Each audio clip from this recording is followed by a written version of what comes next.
when developing a coaching career, it's really good to have a niche in something. Try to be great at something. You can't be great at everything. You can get pretty good at everything. In the game of football, wisdom's key. Listeners tuning in deep like a sea. From the pitch to the mic, we share our dreams. Voices echoing loud, hear the passion's themes. Passion and knowledge, that's our goal. Stories unfold, let's take control. From the field we rise, let the voices be heard. Every insight shared, every single word.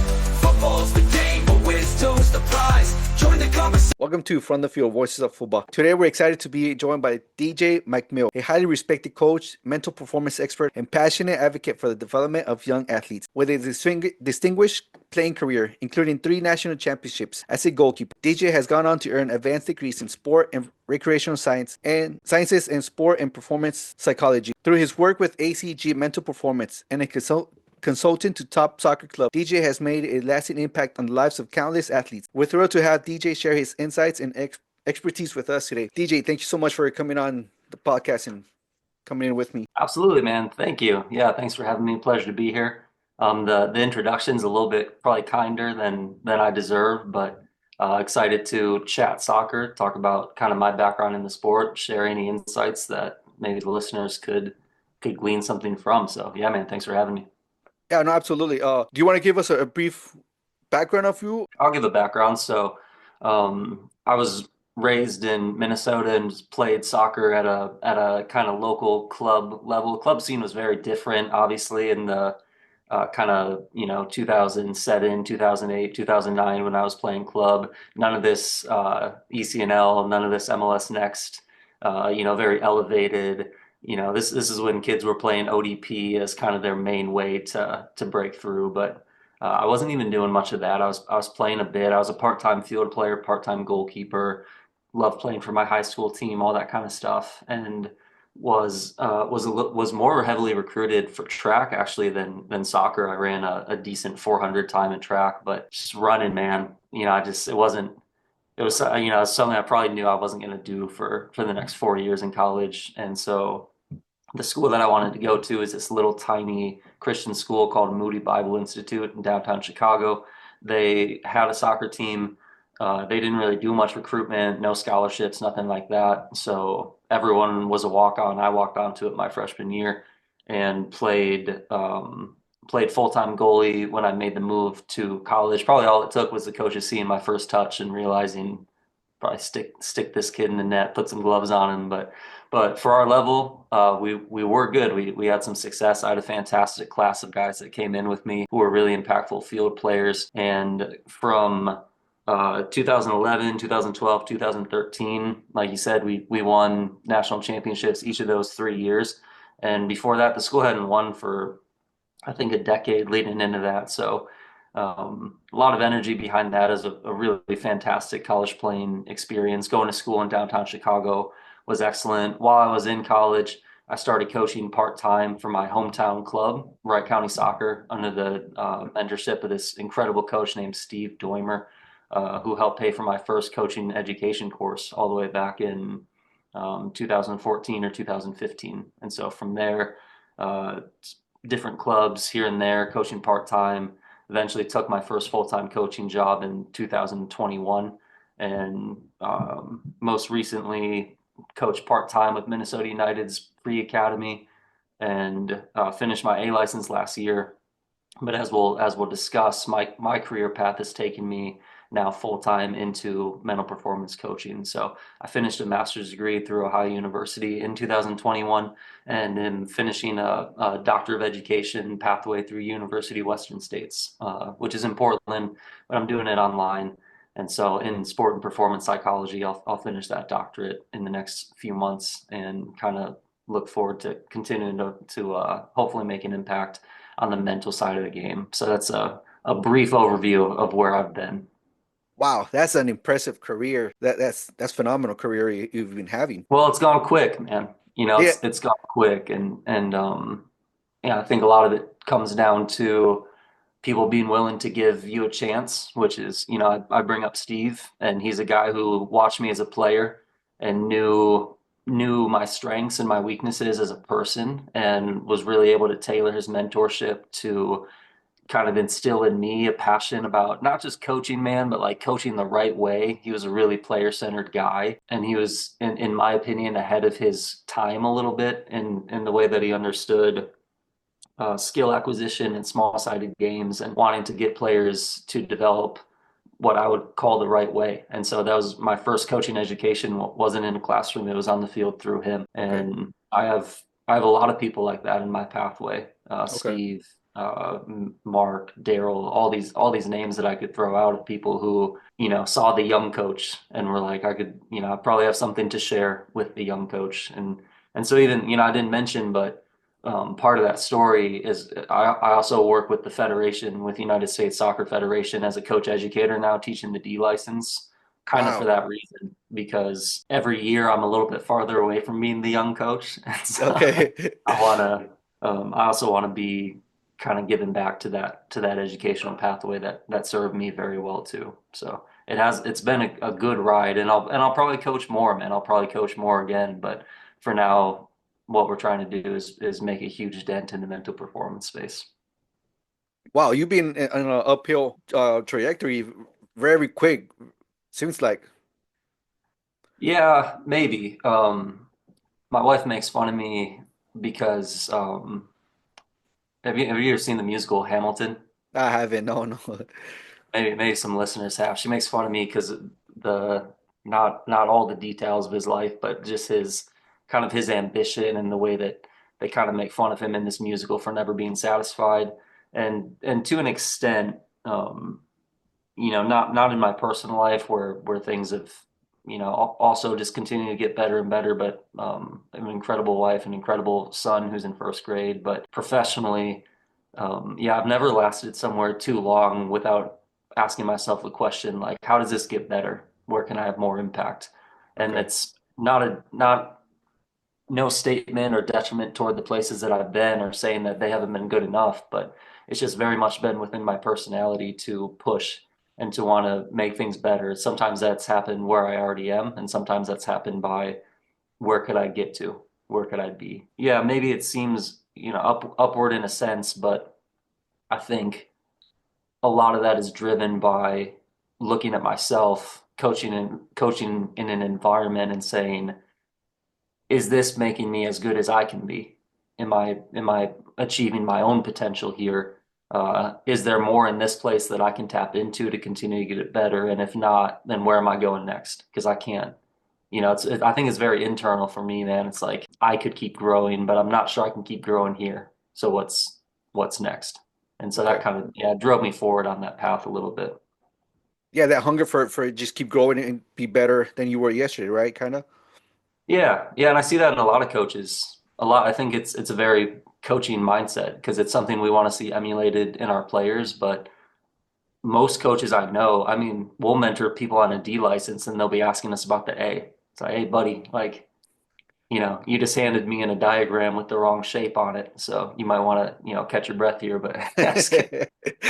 But I think it's very much within our nature to think about the next certification and the next way that we can contribute and the next level of play and then all this kind of stuff. And it has its positives and negatives because there is something to being content and there is something to just really digging deep into one spot and leaving a deep impact instead of a broad one. But I think a lot of coaches are wired this way, and even the education pathway is set up to not exploit it, but to make the best use of it. You have a Okay. D and you want a C. It's right there. Yeah. You want a B.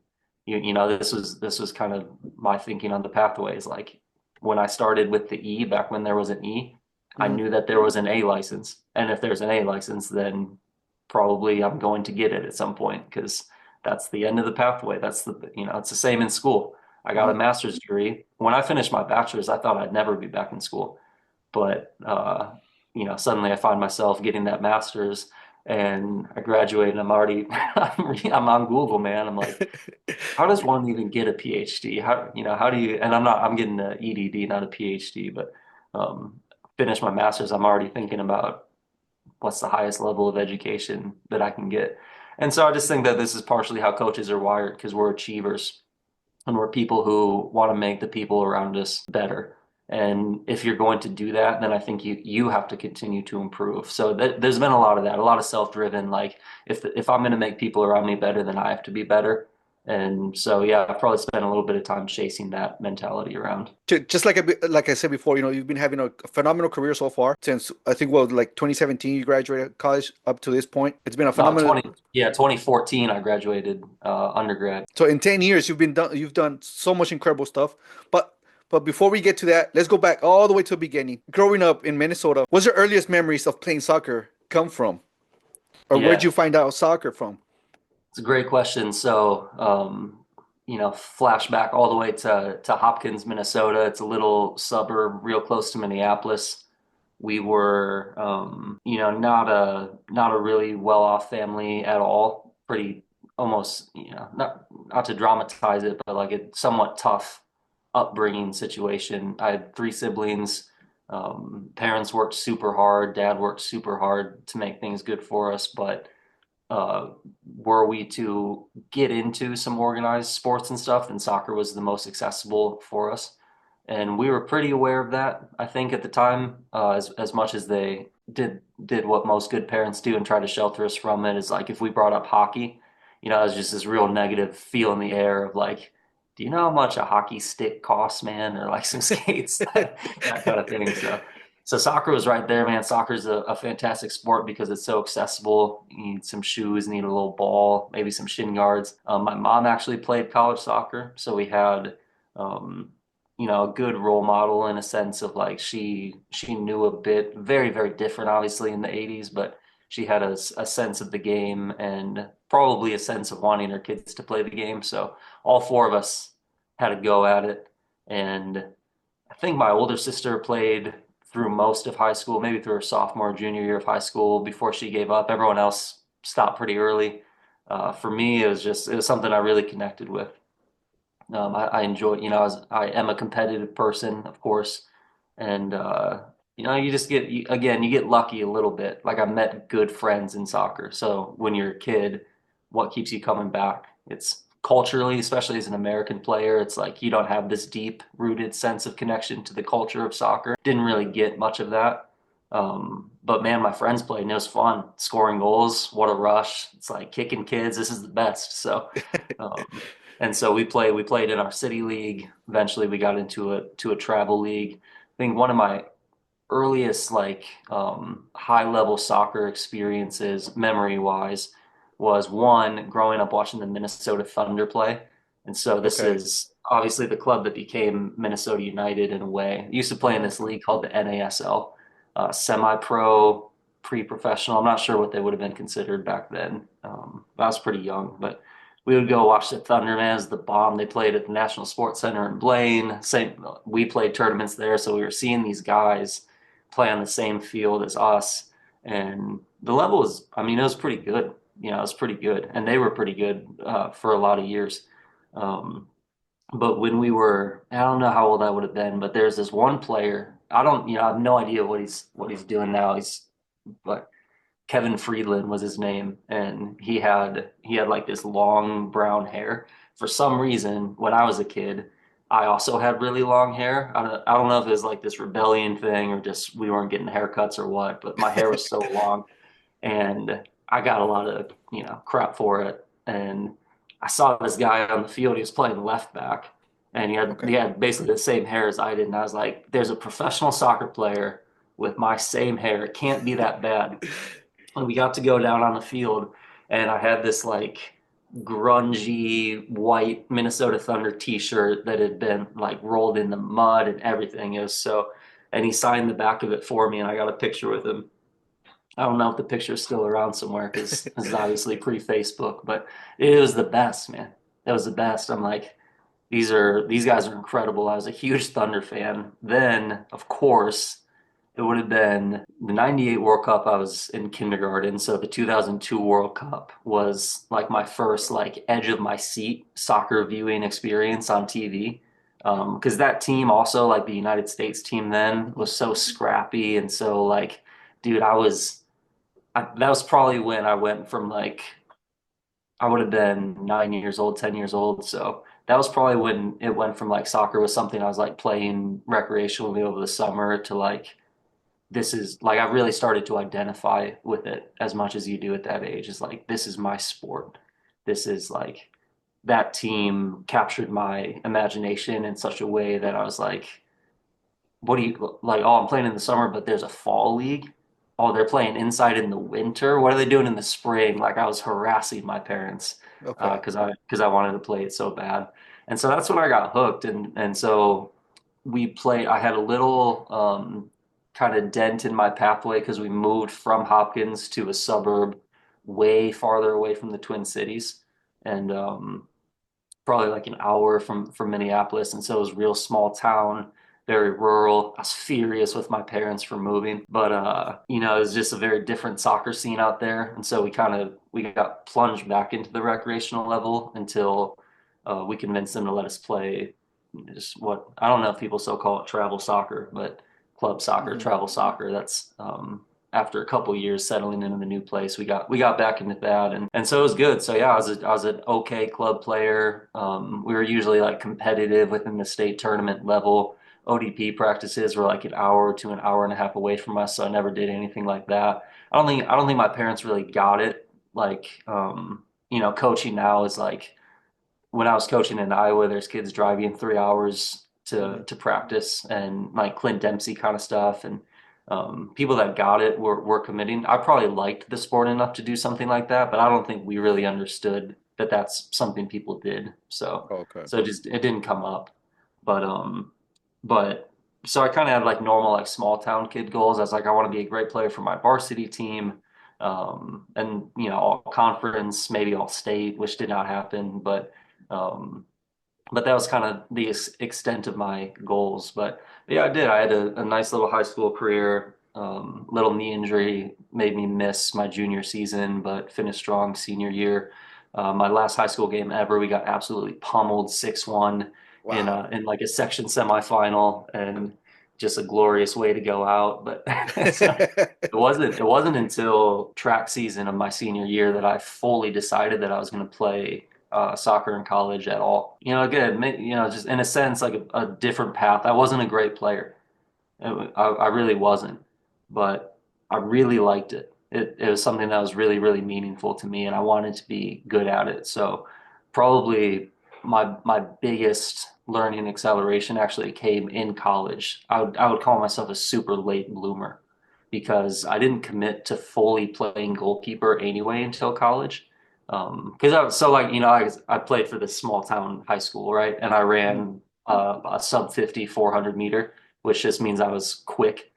And dude, when you're a little bit quick on like a small high school team, it's like a PlayStation cheat code. I'd finish like one out of every 12 chances that I got, but the whole game plan was me and this 4-4-2, put me and this other kid up top, bomb the ball. We would chuck after it and maybe accidentally hit it in the goal a couple times. But in college, that's not so impressive, and everyone's fast, and it didn't really matter. So I was affectionately refer to myself as the quickest goalkeeper in Moody Bible Institute history because I had all this completely unnecessary athleticism and just to stand there and flop around in the grass. But yeah, college career was good, man. I mean, I didn't play almost at all my freshman year, like a lot of freshmen. That was an adjustment. Sophomore year, I had a bigger role. Junior year, pretty central role. And all those experiences, I think, were tough learning experiences in terms of being patient with myself. I took things really, really hard, really, really personally as a player, especially as, switching full-time to goalie. Always felt like there was a microscope on me. Every mistake, every performance, like I felt those things really, really heavily.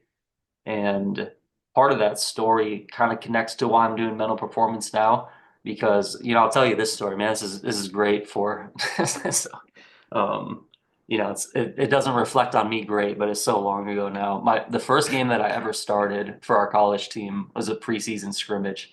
I don't even remember who we played against, but we lost it 7-1. First game as Wow. a starter ever. Got hammered, buddy. Oh man. Trucked 7-1. It And This was your oh, first game as a starter. As a starter, yeah, I Okay, think okay, so. It must have okay. been my sophomore year, and I don't think I probably played bad, but they were way better than us. And obviously, you don't get to feel like you played well if you concede 7 goals in your Of first. course. Especially, I had this like inferiority complex too because the guy that I took over for was an unbelievable goalkeeper. He's really, really, really good. And he stayed on as an assistant goalie coach. So he was there. I kept on looking at him every time a goal went in, and I just couldn't manage the emotions of that pressure, feeling like, I'm taking over for this guy, and this is my introduction to it. Is like I'm not good enough. I don't belong in this spot. They could have found someone better. And so I had all these things going through my head. The game ends. I walk directly off the field. I don't I don't shake anyone's hand. We had this like fenced in, beautiful grass field, fenced in right beneath the Brown line in downtown Chicago. And I just hauled off the field, stormed into the locker room. I chucked my stuff off. I don't say a word to anyone. I leave before they're even in. And I take a walk around downtown with my girlfriend at the time, who's my wife of almost 10 years now, and I don't say a word. I just walk around the city and sulk. And what I'm thinking to myself the whole time is like, I'm quitting. I'm done. I'm not the right guy for this. Like the team would be better off if we had a freshman backup. And I was like, they might as well just get him in, get him ready, get him trained up. And I was really walking around the city, like trying to convince myself to quit. And I was never going to. I was never going to quit. But that was like my first, or probably like my most stark break in my mentality is something that I had been basically like barreling toward by not learning better coping strategies all came in this one moment. And I reflect on that now with athletes that I'm working with in mental performance of like, first of all, we won a national championship that season with me in goal. And which means to an extent, I got it put together. I figured it out just enough. But it could have been so much better had I just learned to regulate those emotions and make more use out of my time as a player. So I think when I remember my time as a player, it's a lot of that stuff looks good for a resume. It probably helped me get a couple coaching jobs, like 3 national championships and all that stuff. But really, what I remember is how much better it could have been if I had been a little bit more prepared to deal with the emotions of the pressure that comes with being a college soccer player and being a goalie even, and the specificity behind that role. I really felt like I was on an island a lot. So, good success for sure. Great team that I played for. Some of my best friends at the time were totally that team, and we had some amazing experiences. It's just, then when you get into a coaching career and even mental performance, like now I see those kids, I see them out there, and they're difficult to coach like I was. But the other side of it is like their potential is immense. Because I think my ceiling was very high too, but you just can't hit it when you're in your own way.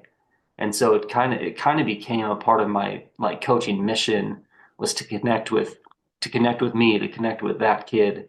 And it's like every coach has a niche, something that they become the best at, technical development, tactical adjustments, these kinds of things. Mine was, even before I was a mental performance coach, mine was the psychosocial side of coaching. How do I connect with players, create an environment to get the most out of them? And I think a lot of that came from things that I was lacking as a player and things that I wish I had. So, a couple of things real quick. You mentioned the World Cup was like the big tournament that really got you back into like soccer. And it's funny you say it because that was actually my first tournament as well that I remember. I remember Borghetti making that goal against Italy, and then United States beating Mexico 2-0 in the World Cup. Incredible, incredible, incredible. And yeah, and so I was young, like I said. The one that, of course, like probably me and everyone else was when was it? And just because I'm on the pod, of course, I can't remember, but was it 2006 or 2010 where Landon Donovan scored that goal against Algeria? I want to say it was 2010, I think it was. Yeah, yeah, it was. It was 2010. So I was like a junior probably in high school. Dude, that cemented like this is gonna be big for me because again, I wasn't a little kid, Hmm. but as a teen, I went nuts when he scored that goal. I was watching it in our basement in my pajama pants, no shirt. He scores the goal. I sprint up the stairs. I'm yelling. I run outside. I like did a lap around the house. It was like I went nuts, and no one else. I couldn't get anyone else to care in the family, Okay. and everyone kind of liked soccer. They were like, oh, cool, that's good, good for them. And I was like, I was like trying to start a new religion about it. I was so excited. So yeah, man, those World Cups are, It, and to be hosting one here soon is pretty cool too. So hopefully I'll be actually in attendance of one, my first in-person World Cup match when they come here in a couple years. it's gonna be very exciting, isn't it? Being the World Cup here in our own backyard. Could be huge, man. Could be huge. Could be a mess, but it could be huge. Why you say is you think it's gonna be a mess? I don't think it'll be a mess, but anytime. What did we do here that just recently was a little bit of a mess? Copa America in Copa. Oh Miami. yeah, Copa. Yeah, Miami. So hopefully lessons learned from that. But no, I mean the energy around soccer is going to be fantastic. I think we're at a good time. Hopefully, we got great coach finally.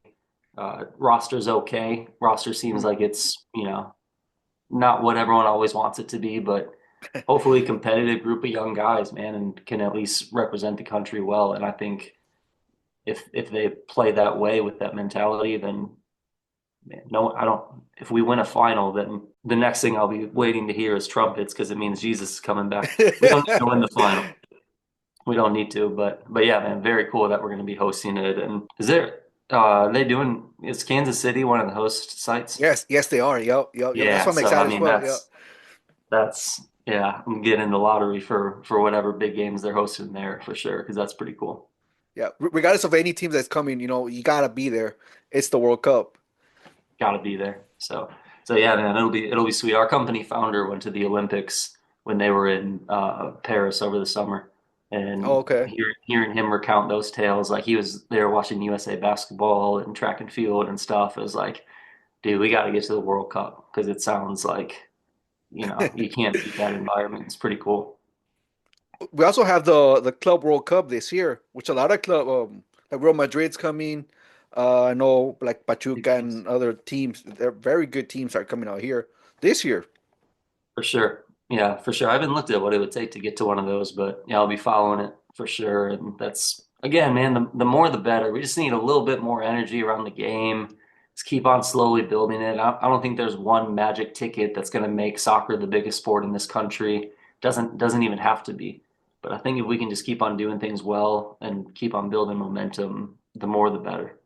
Do you think that this World Cup coming up it's gonna help make soccer bigger here in the United States? I don't see why not. I don't see why not. It's a good product. World Cups are, I mean, everyone, even non-soccer people like the World Cup.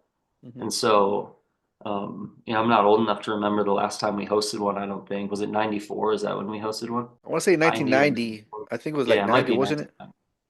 1990. But either way, I mean, things are so much more established now. And yeah, I don't see why it wouldn't help a little bit. What that means, I don't know if everyone's really on the same page about what that means, like grow the sport. Does it mean growing home attendance for MLS matches? Does it mean more kids signing up to play at the grassroots level?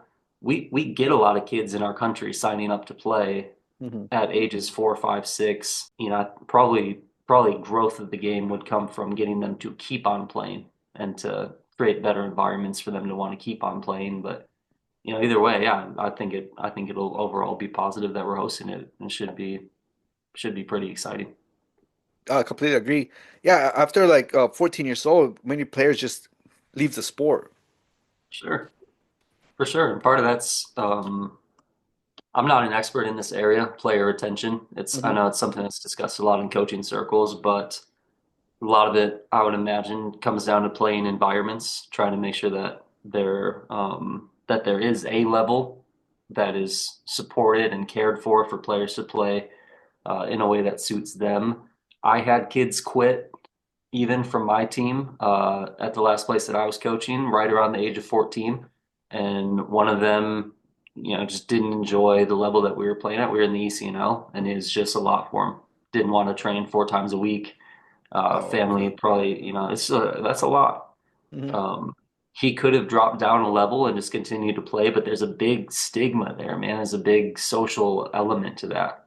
It's like, you know, this has been your team growing up, and now you're going to drop to the B team or whatever. And it's for some kids socially, it seems like it's just easier to quit. Another kid quit because he was really, really, really good at American football. What do you do? Oh, okay. You know, Yeah. it's like good for him. He's going to be spectacular in that, and hopefully I get a signed Colts jersey or something someday wherever he ends up. So there's an element of that too. But yeah, if there's some boost of this, or if more people get inspired to coach at the grassroots level, or it gets us more funding for coaching education and make sure that's being done the right way, whatever it is, like hopefully there's some meaningful impact to the way that the game is developing in the country from the World Cup. And if not, that's unfortunate, but hopefully it's still a good tournament and we don't lose to Mexico or something. No, we you gotta lose, because last time we faced each other, Mexico lost. So hopefully It's I don't know. Mexico. I don't know if either team's very good right now, to be fair. So In my point of view, I think United States is a lot better than Mexico because they have like a lot of European-based players, and yeah. they're young. While Mexico's just they're pushing back and not doing too That's much that's what change. it seems like, man. It seems like Mexico didn't replace this like incredible generation of players that they Mm-mm. have, which is it can be I mean, it can be difficult. Even Germany and Spain and these kinds of countries have transitioned from golden generations. Belgium, the difference is the concentration of talent's just very different. And again, I'm not an expert in this area, but it also seems like there's just something somewhat dysfunctional at a federation level with the Mexican team that's just like you have I mean, how do you function if you can't get organized? That seems like a big piece of it. Not that Yeah, the no, US is amazing, but what but do you do? yeah, but compared to like Mexico, United States has been like progressing slowly but surely, whereas Mexico just stands still. They haven't progressed much, and I hate to say it because I love Mexico. I love the country, the their team. They haven't progressed. Yeah, hopefully they do, man. I think soccer's better in the region if they do. I Hmm. think both teams need to be great. I think it's good that Jamaica's getting better. I think we all miss the days where Costa Rica was a really scary team to play because Yeah, it's just better when everyone's a little bit better. It's a good sign of growth for the game. So, hopefully it all gets sorted out, but we'll see. It's been a little bit of a rocky ride. it has been. Yep. So you were a goalkeeper for your college, right? And you won three Yeah. national titles. How did that influence your coaching philosophy, especially with other goalkeepers? Yeah. Yeah, well, so I did get some background as a goalkeeper coach, and so that was something I valued a lot, just kind of having that goalkeeping community. As a head coach, I meet a lot of head coaches who are former goalies. I think it's a position where you naturally learn to see the field. You're not as directly involved in the action all the time, but it teaches you to read things and to communicate and to understand the impact of shape and stuff like that a little bit more. So I think it's a good transition from goalkeeping to coaching, even if you don't have all that field playing experience. I Hmm. still think it's a good transition. The other thing that it helps you do is remember to actually coach the goalies when you're running a session. So this is Okay. something this is something we touch on a lot in education courses, or that I hear from parents when we're working with kids. Is my kid feels very isolated, just kind of is expected to do their job, utilized when there's a finishing practice, doesn't touch the ball enough otherwise. All this kind of normal stuff that people Hmm. talked about a million times with goalkeepers. I think if you were a goalie, then you remember how difficult it can be to feel like you're not a part of things.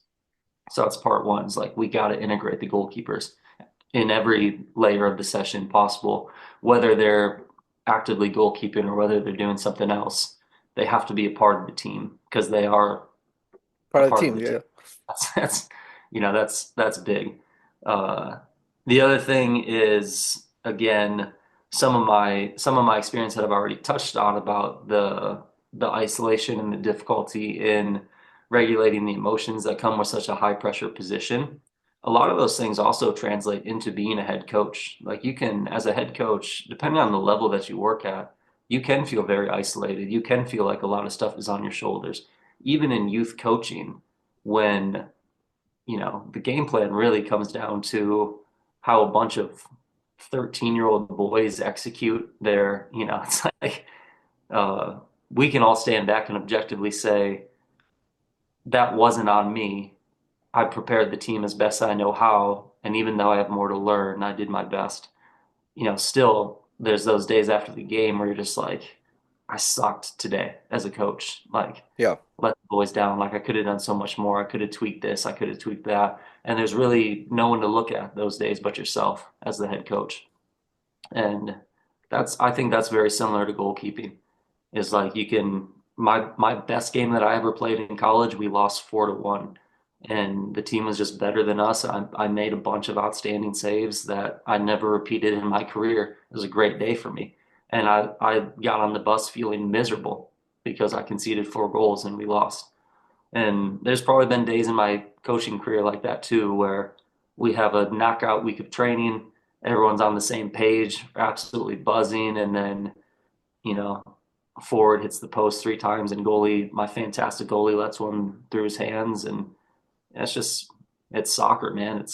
It's more so at the non-elite level when they're kids. It's tough. So I think those two things carry over. We got to pay attention to the goalies and then learning how to manage that sense of isolation and responsibility as a coach. I think that's related to goalkeeping as well. Just like you mentioned, on your game, your best game, you lost 4-1. How do you manage that? Because you had a good game, but at the same time you lost. How do you manage that? I think how I managed it was throwing a fit and pouting and being miserable.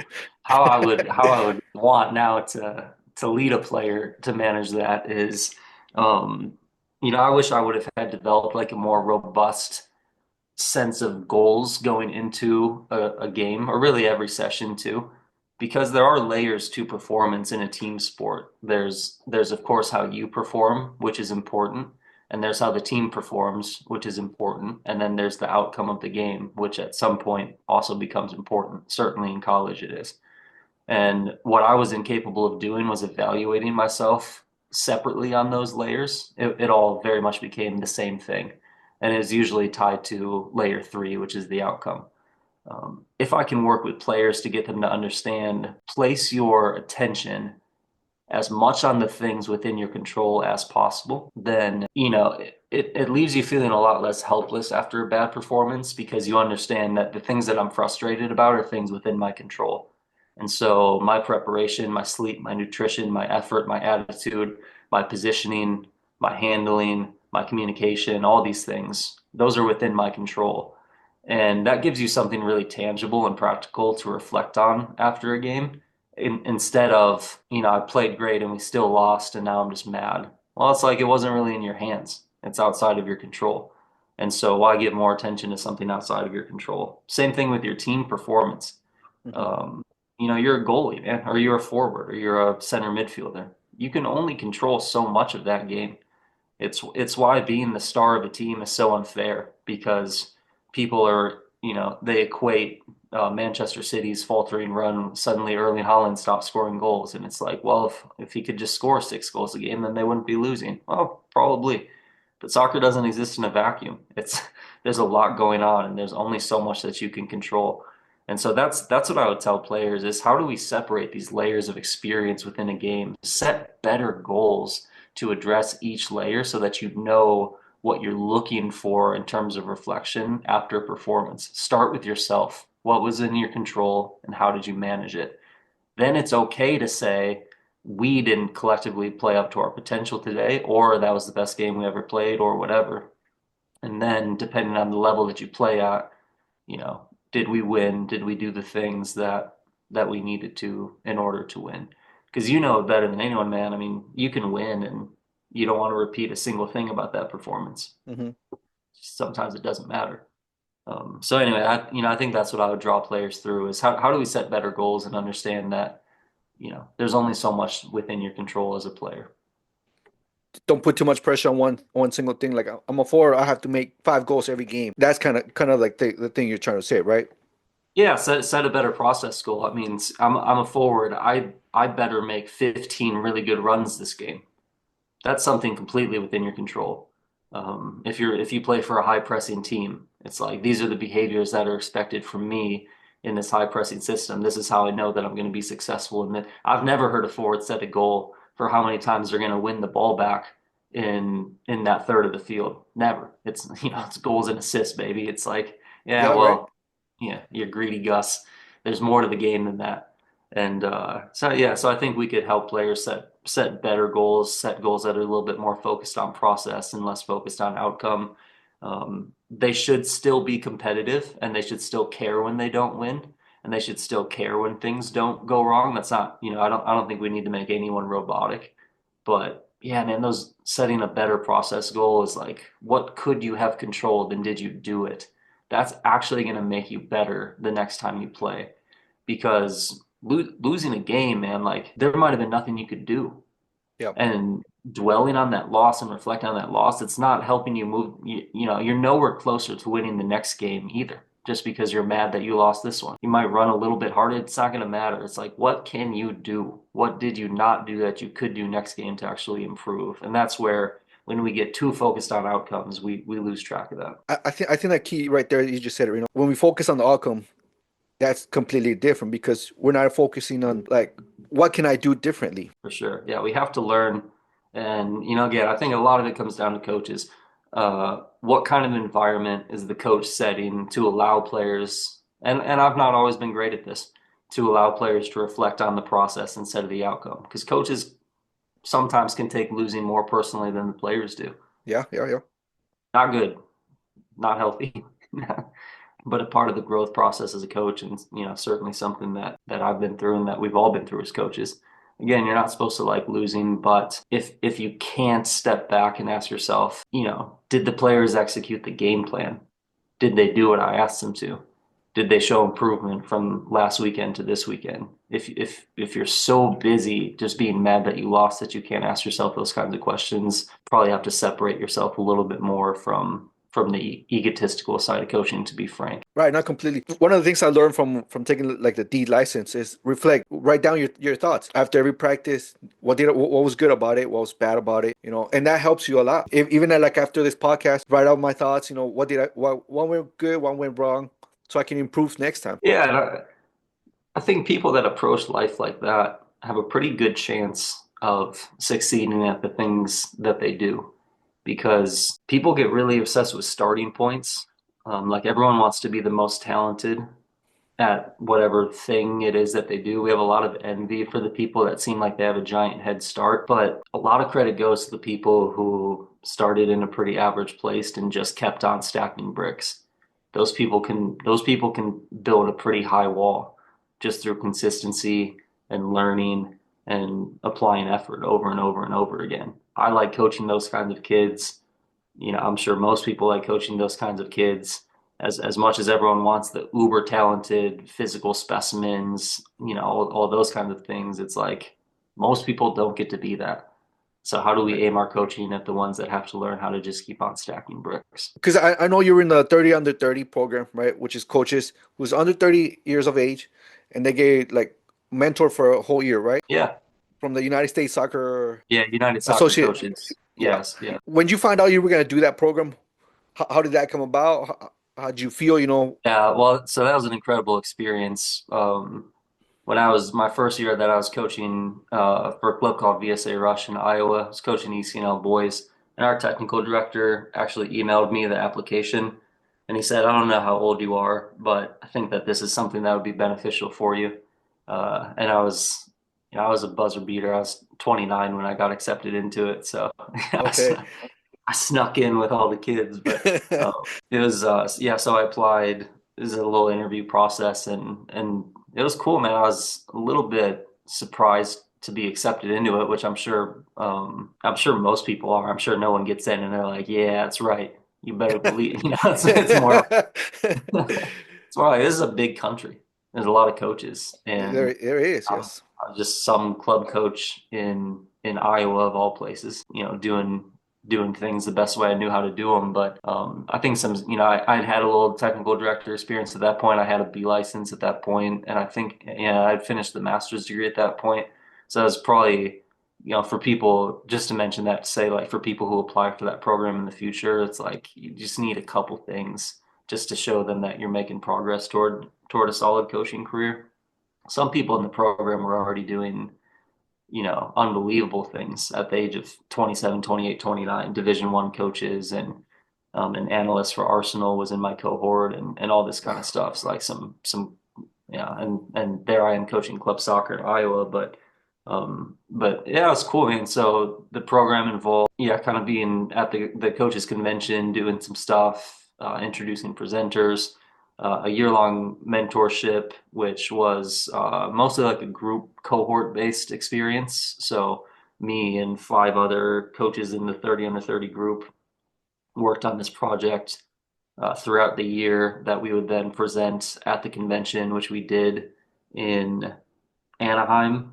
We presented our project in Anaheim, so we took an approach of it like kind of these like it was actually funny. We did like the physical, mental, and something pillars of coaching. Can't even remember our own presentation, but it's funny because my I didn't end up teaching on the mental side. It wasn't even my thing in our presentation. Mine was like leadership or social. I think it was social side. So, now with all this that I'm doing, it's like I didn't even present on the mental side.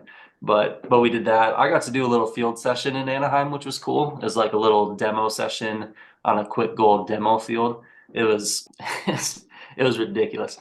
I was in the exhibitor hall at the convention that year in Anaheim. They had Podcast Row, which was like this U-shaped table of podcasters. Okay. They put this turf mini demo field in the middle of all those podcasters in the back of the exhibit hall. And so my demo session was at lunchtime in Podcast Row. The last thing that any of those podcasters wanted was for me to be in there coaching because I'm mic'd up and they're trying to do this, man. They're trying to do a podcast. Right, right. And I've got like Alexi Lawless over here. He's got Wow. like I forget who his guest was, but there's some of these big names around the tables, and Dan Abrams is doing his thing, and everyone, and I'm like, I'm mic'd up coaching. I'm expecting, I think I wrote a session for 12 players. My topic was improving decision making within 1v1s.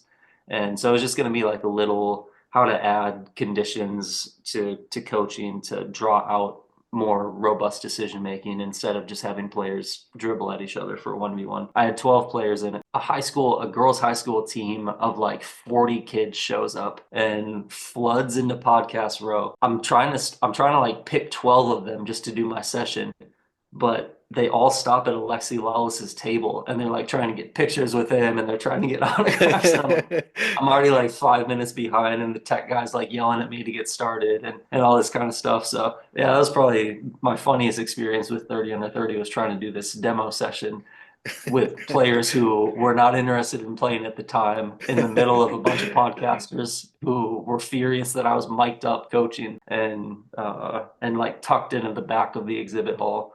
It was like this is the peak of my coaching career.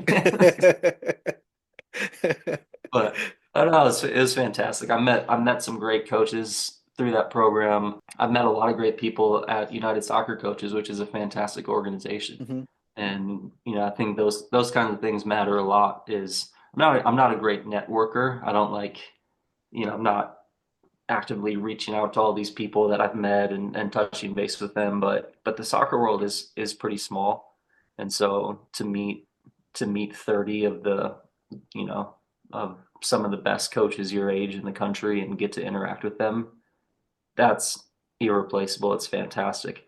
And then just the access that the association was kind enough to give us to meet presenters and to be at all the sessions and to be there for free as part of the education process was really like, like I said, I snuck in at 29, but I'm so glad I did it. It was a fantastic experience. Yeah, and they do it every year, right? Yeah, yeah, every year. So I think there's been two classes already since I did mine, and hopefully it's something that continues for a really long time. Probably in the next, 5 years or whatever, when I feel like it's been long enough, then I'll probably look to jump in as a mentor for that program and lead a cohort of them myself. I don't think those guys get anything. It's just a way to give back to that next group of coaches.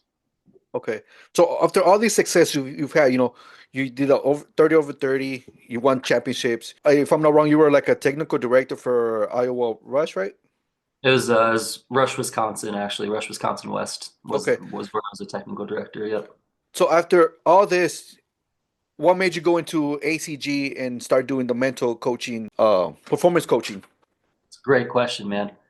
When I was coaching in Iowa, so like I said, I was working for a boys ECNL club, so very good level, very good players, and there was some of the work that I did through my master's was obviously psychology focused, sports psych focused. And so I was integrating this work within my own teams. I had started working with individual clients as a mental performance coach when I finished my master's, just as a side passion. It was something that I just immediately believed in the value of. And so some players from outside the state that I knew that I had previously coached, I was working with them on mental performance, and then I was integrating this stuff into my team sessions. So, when you're coaching, when you have time, and I was a full-time coach, so you're able to add these layers of stuff that you're doing, video analysis, team meetings. One of the things that we were adding was sports psychology sessions for my teams, and I was running those things like concentration, confidence, performance anxiety, just trying to like achieve our club's mission of developing the whole player. And so anyway, after doing a few of those, one of the dads got in touch, actually pretty fortuitously. Basically, one of the dads on the team asked me, what is this that you're doing? I'm pretty interested in this. He told me that he had looked for a sports psychologist for his son who played on my team. And probably just by nature of us being in Iowa, where there's like 9 people in the whole state, uh, he, he didn't find anything.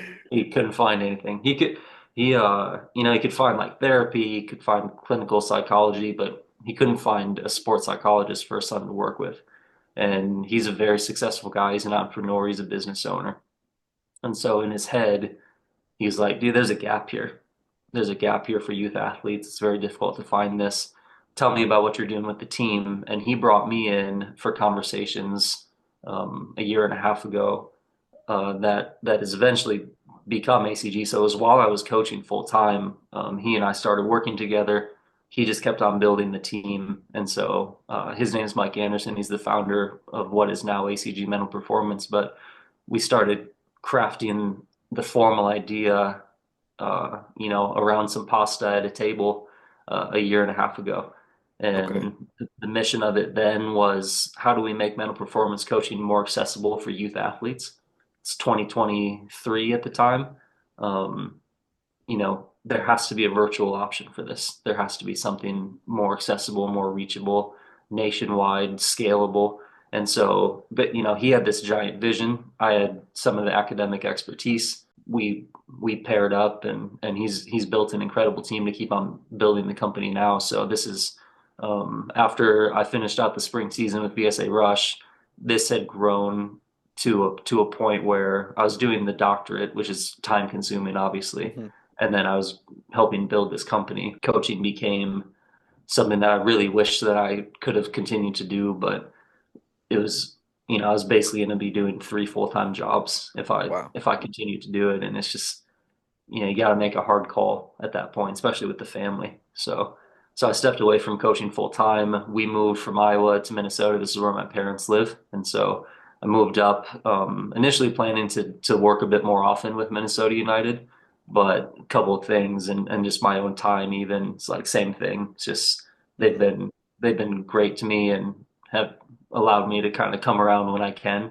But yeah, suddenly almost in the blink of an eye, just because just because of what the company's becoming. Yeah, I went from thinking like literally, man, I finished my A license Yeah. and immediately was not coaching full time anymore. Right when I finished it. But it's been great. It's been great. I think we're doing really meaningful work. So our company works with individuals, works with teams, works with organizations, 99% virtually. We'll do some stuff in person sometimes if we can. But again, the point is to get this to as many athletes around the country as possible. So it's almost all virtually. I'm running a team that's grown to 8 mental performance coaches, including myself as the director of it. And so, basically what we're hoping to do and what we're capable of doing is getting this mental optimization coaching to athletes across every single sport, not just soccer, but a lot of soccer, just because it's our background, but to every single sport and every single athlete that hears about us and that wants it and that feels that they would benefit from it. Okay. So since working with athletes, right, helping them overcome the what do you believe are the most common mental barriers that athletes face? And it's another great question. Depends on the perspective. So from the athlete, I would say a couple of things that we hear the most. One's obviously confidence. Um, I think athletes would be surprised at how many other athletes are suffering from a lack of confidence. And I think a lot of it just comes down to human nature. Depending on your personality, we're inclined to underestimate ourselves or to probably more appropriately, overestimate the people around us. And Okay. so a lot of athletes are struggling with confidence because they think that the people around them aren't. And it's like, how can they be so sure? How can they be so, but they're not. They're not either.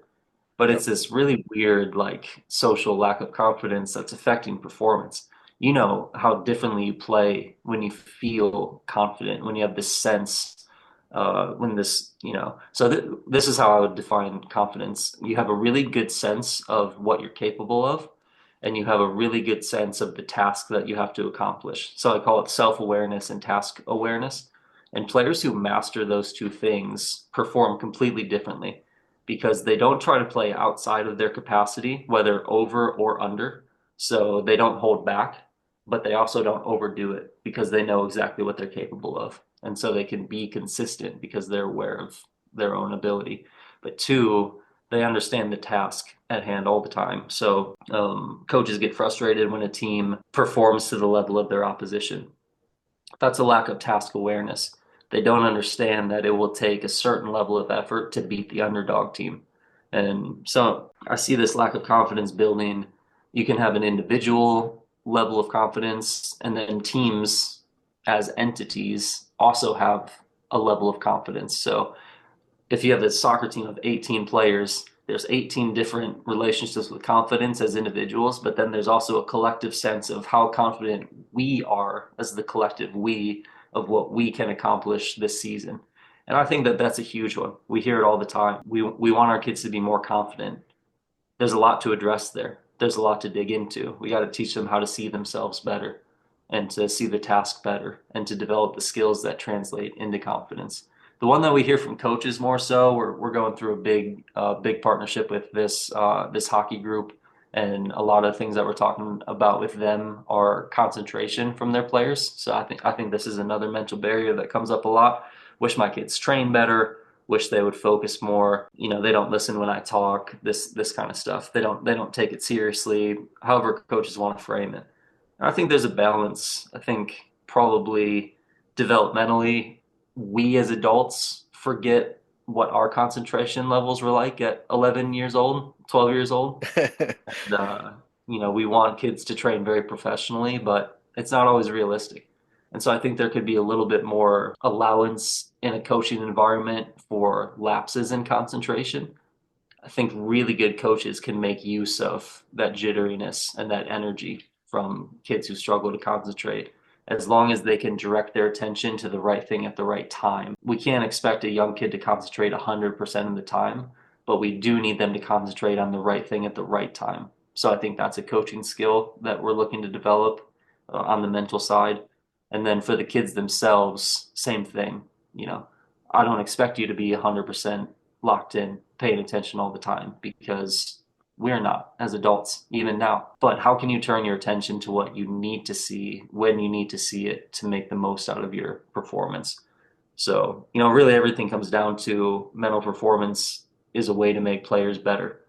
And once we get them to see that, like it's not therapy. It's not, you're not sitting down with a psychotherapist addressing a problem. We're trying to make you perform better. Don't you want to be better? Oh, fantastic. Then we're on the same page. Let's move forward here. So, a lot comes up: resilience, concentration, confidence, self-awareness, mental toughness. A lot comes up, but Okay. I think those things probably stand out the most to me lately, at least. What do you think? What do you think we as coaches can do better to help? One of the things you said, players' lack of confidence is one of the things they mainly have the barrier. So, what can we as coaches do to better help our players? I think if I could change something from my early coaching career, I would be more aware of my feedback and the impact that it was having on players. I think that a lot of coaches with well-intentioned, Mhm. meaning would search for the right thing to say without searching for the right time to say it or the right way to deliver it. And I think a big growth point for coaches is that self-awareness of how their feedback is being received. And that's a skill, man. It's a skill. My voice when I coach can sound very intense. I'm a little bit monotone, a little bit of a deep voice sometimes when I yell. It can sound. I understand now how it's received by players, and if I'm not conscious of that when I'm coaching, and a kid doesn't know me well, or he's dealing with his own confidence issues already, then me yelling something at him, even with the best intentions, can be the thing that breaks him, or the thing that makes him officially drown me out, or whatever it is. So I think the way that we deliver our feedback is important, and then paying attention to the frequency of feedback that we get or the distribution of our feedback. So one of the best things that I ever did for my coaching development was in the first winter that I was coaching ECNL soccer. We didn't have any games from January to March, but I recorded video and audio of every single training session that I ran with one of my teams, with my younger team. And I'm probably, a lot of people are like this. I hate watching myself coach. I hate listening to Yeah. myself talk, all that kind of stuff. But I did it every single practice. I would haul the VO in, I would clip the microphone on, and as if I was on a coaching course, which I wasn't, I would record myself, video and audio, and I would watch it back every single night to pay attention to how my feedback sounded to me. I would write, I would journal, how would I feel if I was a member of this team being coached by me? And then the second thing I was paying attention to was the distribution of my feedback. Am I addressing every player during the week? Am I hammering one player more than I'm hammering other players? Is there anything positive coming out of my mouth at all some nights? Right, Um, right. it's like, I think, was it John Wooden? Someone said the best ratio of positive and negative coaching feedback is 4 positive comments for every 1 corrective comment.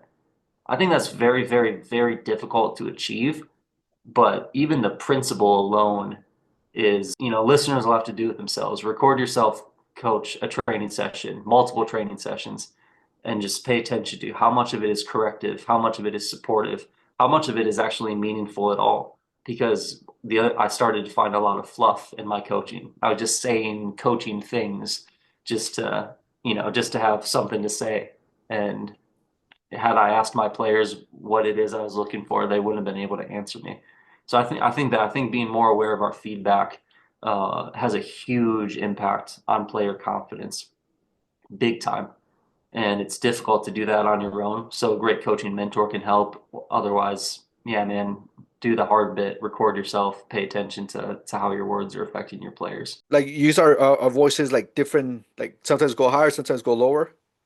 Is that kind of? Oh, sorry, like voice wise? Yeah, yeah, yeah. 100%. I know it's so simple, but it's almost like this sociological side of communication. And it's Mm. just I don't know. It's probably different for every individual to an extent, but I just think if you listen to yourself and you have some self-awareness, then you can begin to understand the impact that your words are having on your players. The tone of your delivery matters. The timing of your delivery matters. This is why, like, there's such little granular things that separate a good coach from a great coach. And when I observe someone who I think is a great coach, then they're making it look really simple, but the tone of their voice is always approachable. Even when they're delivering something really difficult for a player to hear, the timing of their feedback is impeccable for a great coach. It's simple. You can tell they've mastered it because it's not overcomplicated. They're not, they're not breaking the field into zones. They're not talking about thirds. They're not talking about half space runs. They're just giving the player something very digestible and simple. The player understands immediately through a picture, this is what I need to execute. My coach wants me to do it because it's going to make me better. That negative tone can get players so on the defensive. It's such a killer for the learning environment. It's like you're making your players feel defensive about what you're saying. And so how then can they be receptive to the information within it? One of the things that I'm doing with some individual soccer players right now on the mental performance side is we're working hard to separate information and emotion coming from their coach because their coach is so angry in his delivery.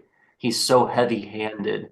He's so personal that the players can't even take the information because they're hurt by the time it hits their brain, right? It can't, Right, it's like right, it's yeah. getting straight to the heart and not the brain.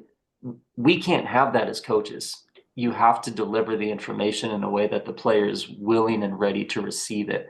I think tone plays a part of that, but I think a lot plays a part into that. And I'm not an expert in coaching. And so, how do you develop it? You have to be self-reflective. You have to take input from other people. You have to watch your players respond to your coaching and pay attention to, did it look like that was received? Every time I coach my players, they slump their shoulders and they walk away. It's probably not a good sign. So how are the players taking it? I think all that matters. Yeah, see, for me, I kind of understand that because like I've watched a lot of like charismatic videos and like even like the Art of Seduction by Art Robert Greene, Yeah. and like one of the things it says, like use your voice, use your facial expressions to kind of seduce people, and that's kind of what you gotta do, seduce your players because they gotta follow you. Yeah, yeah, for sure. Yeah, your voice is influencing your environment and your communication. The coach's voice in most coaching environments is the most frequent voice. Hmm. Whether it should be that or not is up for debate, but it's probably the most frequently heard voice is the coach's. And so the way that you communicate has a massive impact on your environment, and the environment has a massive impact on how the players learn and perform. So if we're not paying attention to not just what we're communicating, which is what I think a lot of coaching education focuses too much on, but how we're communicating it, huge difference in coaching, in my opinion. Yeah, completely agree. Like I said, for me, like I'm not very outgoing, so I gotta have to go like read books. There's a book called by Dale Carnegie, How to Win Friends and Influence Yeah, People. I was just So, talking to a friend about that book. Yeah, oh, were you? Yeah, yeah, it's a great book. So it teaches you, how to like influence people and all that stuff, the art of seduction as well. yeah. I don't think I've read that one, but I've seen. Yeah, I think when I was probably in my early 20s, I watched a fair few of those videos on just being a little bit more charismatic and connecting with people better. I don't think any of them landed, but I definitely watched the YouTube videos. What do you think are some of the common challenges you observe in MLS Next and ECNL teams, and how would you address those issues to your work that you're doing right now? It's an interesting one. Obviously, the level of play matters. There's I think, a pressure that comes with those letters. That good, bad. I'm not totally convinced either way, but there is pressure that comes with those letters when you play in one of these leagues that has some following and some acclaim, and there's people all over the country aspiring to play at these levels. There's pressure that comes with that. I would say the difference in pressure between ECNL and MLS Next is significant as someone who's seen both sides of those from a coaching perspective, especially at the actual academy level. So Minnesota, for instance, it's a completely different environment than the ECNL. ECNL is a fantastic league. It's run by great people. There's a lot of amazing high level teams playing in it. but it is still, I believe, 100% pay to play youth soccer. And so no, no matter what, there is that element of like the kids that are there on scholarship, which is hopefully true a lot, or they're there because they're able to pay for their spot, or they're able to pay for all the travel that goes with it. And there's pressure that comes with that because parents are paying $20,000 a year in fees and travel for their kid to play soccer at the age of 15. And I don't think that the kids are unaware of that. And I don't think every parent is shy about making sure that their kids are aware of that. So I think there is that layer. MLS Next slightly different because the kids, it's paid for. It's paid for by the first team. There's there's almost a whole different pressure because your spot is covered, but that means that it's only your spot for as long as you hold on to it. So it's an extremely professionalized environment, literally, because the kids are there, trying to directly connect to a professional first team. But it's been interesting to watch. We had five kids from my former club are now in their first full season with Minnesota United in Wow. MLS Next, and all five of them are doing a fantastic job. I'll tell you, they're doing great. They're really really good kids. They're doing things the right way, but were they to be on the call with us and describe the difference between the ECNL environment and the MLS Next, I wouldn't say night and day, but they might. It just has a very, very different feel to it, a high level of pressure and esteem that comes with it. Whether that's, I don't know if that's good at the age of 15, but where we step in is to say this. Hopefully, if a kid cares about soccer enough, then they're feeling that source of internal pressure, whether they're playing in their local state league or which I've coached from recreational to the academy level. So this is not to elevate one level over another, but hopefully a kid's internally driven enough to be so competitive with themselves that they feel that pressure from rec all the way to the academy level. But our job is like on the mental side would be how are we going to manage that pressure? How are we going to teach them to understand that pressure better and to have a better relationship with it? Because a lot of players think that pressure is a negative thing. It's really not. Pressure is a very natural reaction to an opportunity. And there's biological benefits of experiencing pressure. Pressure gives your body more energy to deal with challenges. Pressure activates your fight or flight, and hopefully you fight, and it kind of teaches you to scrap, and pressure makes you feel that competitive drive. There's a lot of good benefits to pressure. The downside is it also produces cortisol, which is a stress hormone, and it can make kids very, very stressed. And so if they don't navigate pressure well, then what they're capable of performing at, they'll never even get close to it if they're experiencing too much of that pressure. And that's true from whatever league and all the way to every player that Manchester United signs. You see it's just different, man. It's just different. People are wrestling with this pressure from the top to the bottom levels. So I think if there are kids who are saying, one aspirationally is like, I want to move up, I want to play in this better league, I want to play in the league above mine. It's like, well, you better master your relationship with pressure before that happens, because this is what we spent time doing with our guys that went from one club to the next, is they're taking you because you're good enough technically, tactically, physically, but the difference will be the thing that they can't account for, which is your relationship with pressure. And so you need to make sure you're prepared to do, and working with a mental performance coach is a good way to do that, but a lot of kids are self-driven and can figure it out themselves, maybe to an extent, or with really good coaching or good parents or good mentorship. But I do think that's probably the main thing is how are the kids in these elite leagues with all these opportunities managing the pressure. Do you think that pressure is created by the own player itself, or do you think like like you said, the name of the league that you're playing in creates that pressure? Probably, hopefully, all the above, and a lot more sources than that. There has to be internally driven pressure, otherwise the player is probably not good enough to be there. That's kind of the first way that players really start developing is that internal pressure, that internal drive, intrinsic motivation. It's like I have to get better just because of what it means to me. So, hopefully, of course, they have that. And again, that's going to vary from healthy to less healthy levels. But the letters and the league and the social media and all that comes with it is like, I felt it when I was coaching in Iowa. I hated playing non-ECNL teams with our ECNL team, like in-state games, just because of that sense of expectation that it's like, well, we're an ECNL team. We should beat this team. But there Right. are a lot of good teams, man. There's a lot of good players. And the letters behind the team's name don't really indicate anything other than what the club managed to get them signed up for. It was tough for me even, so I sympathize with it. But I think there's that. I think there's coach pressure. I think there's parent pressure. We teach kids to think about more motivation in four categories: friends, family, failure, and feedback.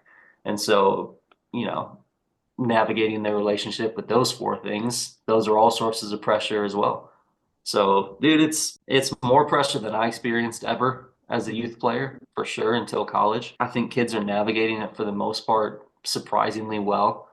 I think a lot of the pressure comes from the professionalization of the sport, which is partially driven by the professionalization of the coaching profession, because I was never once in my career until college coached by someone who had coaching as their full-time job. Not even close. Just a former player who had moved back home or someone's dad or that kind of thing. It is just different when you're being coached by someone who is making it their livelihood. And depending on who that person is and their ability to regulate that pressure as the adult, that's going to pass down to the kids. This is why we have U13 ECNL teams stressed about winning nationals. And it's like, guys, listen, you might win nationals and that's great, but it's because your forward is 12 years old and he's 6'2" and he has a mustache. It's like, it's like that's great. But there's 17 other players on the roster who need to keep developing so that you win when you're U16 or Mhm. that when you get to college, or so that you're learning all these foundational skills of resilience and things that are going to benefit you long after you're playing soccer in an organized way. So I think there's some pressure from coaches to win a little bit too early because this is some people's livelihood. It's just a lot, man. I think pressure's hailing down on kids from all sides. So learning to navigate it, learning to deal with it, I think is a huge skill for the modern player. Yeah, I no, completely agree. And sometimes even like the parents, add more pressure on it, like after a game, like, oh, you didn't do this, you could have done this.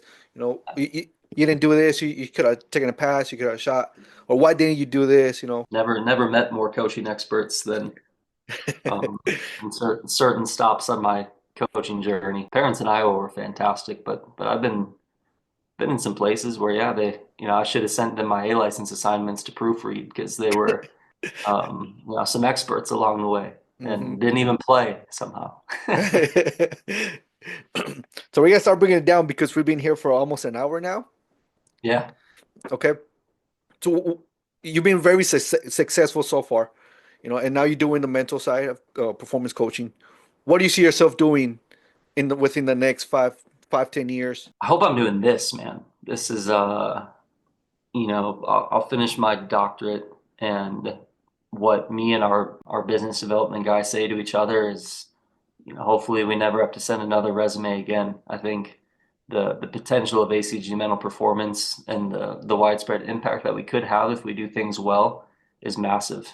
And so we're really, it's been a year and a half. We're really only just getting started. We recently partnered with the largest youth soccer organization in the world as their official partner. We'll be partnering in the next couple weeks. I can't say it yet, but we'll be partnering with an NWSL club in the next couple weeks to provide mental performance coaching for their players. And then, several things in other sports, hockey, tennis, golf. So the scope of what we're capable of here is hopefully broad. We really want this to be, it was like 10 years ago, it was so weird for someone to have like a VO camera or to be Mm, recording their youth soccer games, and now it's like rec teams have them. Every single person is recording their games and stuff. We hope that mental performance coaching will be the same.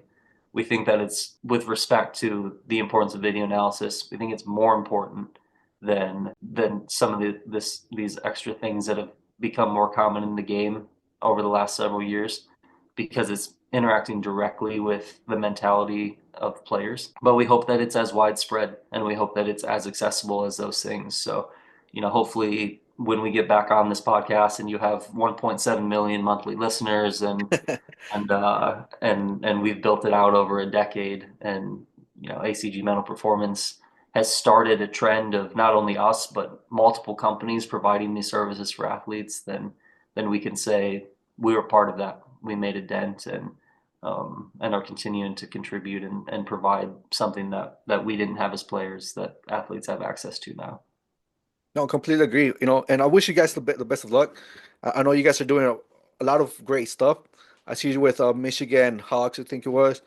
Like you said, Iowa, a big club, youth club. So you guys are doing wonderful stuff. Excited for where you guys are gonna go. I see you're doing a lot of Instagram videos as well, with great Yeah, advice. By the on way. socials. We're on socials. I told you we were chatting before, a little uncomfortable still on the gram and on TikTok, but I'm getting used to it, and hopefully we'll hire people who can become the face of stuff eventually. But for now, yeah, you can get on Instagram, TikTok, X, Facebook. What's the other one? We're on LinkedIn, all just ACG Mental Performance, and people can follow us there. And we're trying to, so a lot of it is tips from our coaching team on some mental performance stuff for parents, for athletes, for coaches. We'll provide videos of professional athletes or coaches kind of giving their take on some mental performance topics. So yeah, if this is an area that interests you, I think we're a pretty good follow because we're providing some content in this space. I think as a coach, even as a parent, the tips you're giving now are very important and very useful. As I was looking you up, for this podcast, I seen some videos, and they're very very insightful that I'm gonna use for my coaching as well. Yeah, thanks, man. Yeah, we want it to be practical. We don't, this is 8 to 12 years of school, but at the end of the day, it's just some mental skills for athletes. And so try to make it simple, try to make it approachable and accessible. And the more people take away and put in their environment, the less work we have to do when the athlete actually shows up on our Zoom call. So What advice would you give to young players and coaches who would follow a pathway similar to yours? I would say this. I would say as much as you can, fill your life with good people who know what they're doing and who are passionate about what they're doing. Because as driven as we can be and as self-aware as we can be, there's so much to learn. And you can accelerate that process so much by being around good people. I'm not one to necessarily advocate of just like do it for free unless you're really in a position in your life where you can. But get yourself around good people, ask a lot of questions, be humble. Don't try to be the young person who tries to look like they know what they're doing from day one because you don't. But you will if you'll be a little bit uncomfortable and get out of your comfort zone, look like you don't know what you're doing around people who do know what they're doing. That's what I would say. Great advice. One of the things that I've done from this podcast is, I've met so many wonderful people. I just met you. I've learned from you. So yeah, by all means, I agree with you. Where can people know more about you or follow you? Yeah, so I don't post personally too much to my own stuff, but I'm on LinkedIn. You could go to just look up my name, DJ McMoil, on LinkedIn. But yeah, mostly for the other socials, it's the ACG Mental Performance stuff. If anyone wants to send me an email and ask questions, coaching, athlete, parenting questions on anything related to sports, then you can just get me at DJ at acgmentalperformance.com, and I'm happy to correspond with anyone listening via email as well. Okay. Sounds good. Any last advice or last remarks you wanted to leave our listeners with? I would say this just as a final send off. When developing a coaching career, it's really good to have a niche in something. Try to be great at something. You can't be great at everything. You can get pretty good at everything, but try to just pick something that you want to be great at. For me, I decided that I wanted to be great on the mental side. It's turned into something more than I thought it would be, but your players deserve for you to be spending your time as a coach being great at something. So pick that thing that resonates with you the most, spend a lot of time on it, obsess over it a little bit, and watch it improve your environment. Okay. Yeah. Thank you once again. The next couple of questions I got for you are just silly questions. Okay. Sure, man. All right. All right. So the first question is, what's the secret ingredient in the world's most delicious invisible cake? And you threw me for a loop here with that one. Because it's not like sugar, obviously, because that's just it. That's in there already. But a It cake is. without sugar would be pretty sad. Yeah, it's not. It's a little boring. Like vanilla ice cream, though. I know ice cream cake exists, Hmm. but like you got a little vanilla ice cream in there for the cake would be a nice touch, I think. And it Okay. has to be vanilla because I'm not a big chocolate ice cream guy. Oh, you're not. Okay. Here's my next question. If you were a talking piece of toast, what would you say to the butter? How would you think of these questions, man? Where'd you get these from? Well, wait, so which one? Am I the butter or am I the toast? You're the talking toast. I'm the talking toast and the butter. Is the butter also sentient? It knows what's going on? We could go with that. Yeah, yeah. And I would just say, I'm so sorry, because it's about to like be spread all over me and melt. And that's a tough way to go. So I would apologize in advance to the butter. Like that one movie by Seth Rogen. Can't remember. Oh, the one with the fruit and vegetables and stuff? Yeah, yeah, yeah. Yeah, I know Where I can't remember what it's called, but I know what you're talking about. he's eating the baby carrots and he's like, Yeah. "No, stop it! It's a baby carrot." Would you rather have a third arm that's always waving at people, or a third leg that's always tapping out to the rhythm to YMCA? Oh, easily third arm waving at people, man. Waving at Might people? make some friends. Might make some friends. You never know. Yep, yep, that's true. If you could turn any soccer stadium into a giant water park, which stadium would you choose, and what water slides would you add? I would do Old Trafford, for sure. The reason is so then at least someone would be having fun there. And and water slides. There's a crazy water slide that I can't remember if it was in the Wisconsin Dells or it was elsewhere, but it was a kind of a normal looping slide, and then what it led to was this big open funnel, and it would shoot you down. And you just go all around this funnel, then you would drain like it was a toilet, and then it would shoot Oh, you out into the snap. pool. Okay. Best, man. So I'd That put I'd put one of those in Old Trafford. okay. That sounds like a fun slide. Yeah, it was fun. It was fun the first time, and then the second time I went down, I think I messed up somehow, and I just shot straight down the funnel, and I was going so fast when I hit the water, and it was less fun the Oh, second time. wow. You got to Okay. do it right. If you were forced to play soccer with a team of zombies, would you rather have zombies that are super fast or super strong? Pace merchant for sure. I'm going with speed Okay. for So sure. is there a reason why or just because? Yeah, I think at the end of the day, man, zombies aren't going to be the most cerebral players, Uh-huh. and so you need to pace abuse because there's not going to be a lot of tactics. Lump the ball in behind like my high school team and chase it. All right, Coach DJ, that's all the questions I've got. Thank you so much for coming on. It's been an honor.